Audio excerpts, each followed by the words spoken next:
আগামী 6 জানুয়ারি বিটিভি ত্রিপুরার 25 বছর পূর্ণ হতে চলেছে। এছাড়া আগামী অগস্টে বিটিভি ত্রিপুরার ফ্রেন্ডস ক্লাবের 3য় বর্ষপূর্তি হবে। তাই আজ কৈলাসহরে আসা।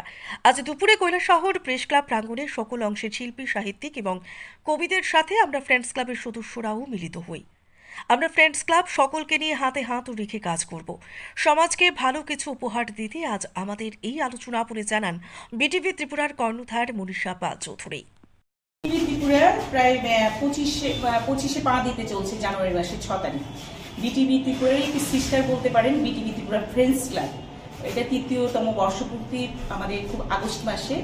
এই হিসেবে আমাদের কৈলাসহরে আমরা জয়ন্তদা এবং দেবাশিস দা, জয়ন্তদেব এবং দেবাশিস সাংবাদিক দেবাশিস দত্ত, জয়ন্তদাকে তো নিশ্চয়ই সকলেই চিনে, যিনি সাংস্কৃতিক ব্যক্তিত্ব। ওনাদের সঙ্গে আমরা যোগাযোগ করি আজকে মিলিত হওয়ার জন্য সকল শিল্পী, সাহিত্যিক, কবিদের সাথে, যে আমরা ফ্রেন্ডস ক্লাবের সকলের সদস্য হবে, আমরা হাতে হাত মিলিয়ে কাজ করব সমাজে কিছু ভালো কিছু দেওয়ার জন্য। এইটুকুই।